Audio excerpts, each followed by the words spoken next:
Brothers and sisters, comrades and friends, we're gathered here in total solidarity with striking workers on the rail, mail, at the docks, and everywhere else they're out. Solidarity. Note that the docks in Southampton have refused to handle goods from Liverpool and Felixstowe. That's a major step forward.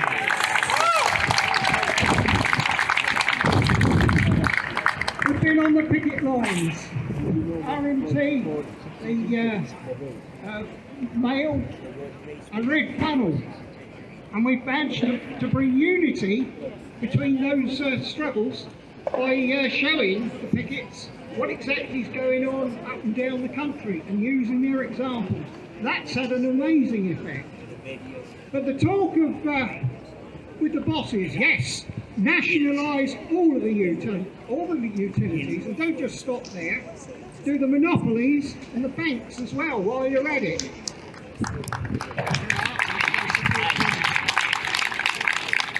Since when did the rich pay tax? They never do they? They find a way around it. They wheedle their way, they've got lawyers, and they'll tie everything in knots rather than pay the tax that's due. So instead of taxing them, expropriate them. Take power. That's the name of the game. It's a long fight. We're just at the beginning, but it will build. And we've done some marvellous work with the students at the university. We've taken them to the picket lines. The pickets are well pleased to see them, and the students are learning. Those students will graduate and they will go into the workplaces. They will become leaders in their workplace. Now, we live in a world of population of 7.5 billion people. And we have food already in existence for 10.5 billion. And yet 1 million children a year starve to death, watched helplessly by their parents who will soon follow. And it makes the hairs on the back of my neck stand on end when I think that if the world working class took power, they could solve that problem in weeks. That's the name of the game. So I'm a revolutionary.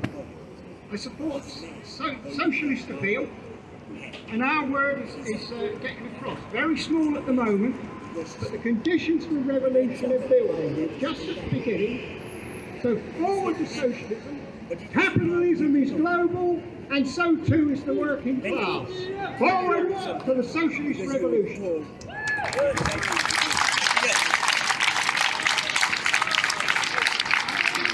Auxiliary nurse. I work in the General Hospital.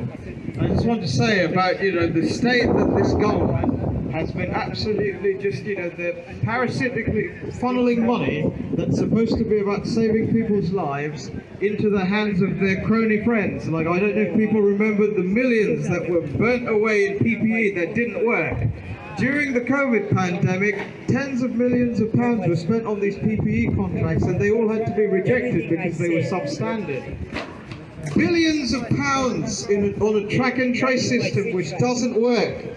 All of this money should have been going to saving the NHS, which is absolutely being ripped apart at the moment. I was working a shift at the emergency department a few days ago, and there was a queue about 40 beds long along the corridor because there's not enough beds in the hospital, because a lot of them are just being sent off. They're being privatised. NHS workers are underpaid, so they're leaving the NHS in droves. What's required is the money is already there for saving our NHS. At the moment, it's sat in the banks. Those same bankers that Kwasi Kwarteng just, they lifted the caps of those bonuses. That's where the money's sitting. That money needs to be brought back. Those industries, the energy monopolies that are on the 1st of October today, the cap's been lifted. Your bills are going to go up by 28% or something. All of that money already exists in society, but it's held by a parasitic few. And that's the thing. Enough is the starting point, right? The unions are now moving into action. Coordinated action is the way forward. Every single union I'm in Unite. We've just had our consultative ballot on the 30th of October. The RCN are going to be balloting on the 12th. GMB are balloting. Unison are balloting. We need to link that up with the rail strikes. We need to link that up with the postal strikes. We need to link it up to a general strike to break down this rotten Tory government. All power to the workers. Solidarity, comrades. Thank you. Yeah, I mean, I'm here with lots of other students as well. It's great to see so many students out here. I helped to run the Marxist Society at the university, and at our first meeting on Thursday, we had over 50 people attend, and I think that really shows the revolutionary mood in the youth today, the drive to change society that exists among our students. And it's great to see so many of them here today as well, supporting the movement. And what a movement this is, right? 700,000 now strong, with rail workers, bus drivers, dockers, barristers are still out on their continuous strike action as well. And the dockers, again, this has already been mentioned, Southampton dockers taking unofficial strike action to support the dockers at Greenwich and Liverpool. And this movement has been hugely inspiring to the rest of the, to the students, but also the rest of the working class. To bring up a good example, UCU have renewed their ballot for strike action.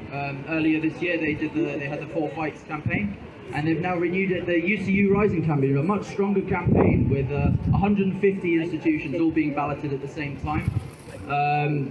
And this action is really what's going to end the students are facing a mental health catastrophe at universities, and due to poor funding. It's not the staff who are benefiting from it, that's for sure. University departments are underfunded, the staff are being stretched to their limit. It's the chancellors and the management, the bureaucracy who are taking the biggest slice of the cake.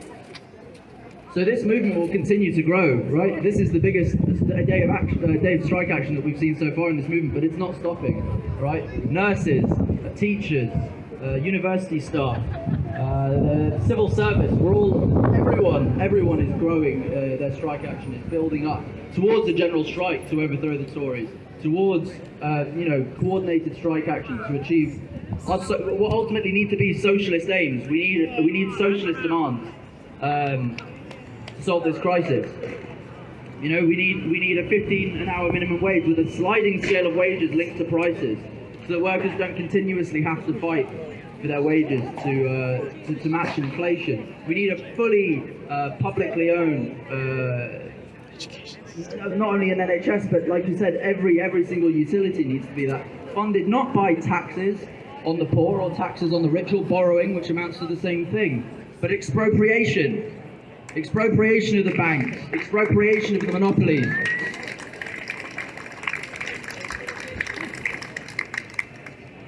The working class has struggled for far too long for basic living conditions and basic human rights. Capitalism has nothing to offer us except petty reforms to prop up the system. But they have no interest in our genuine human conditions. Enough is enough.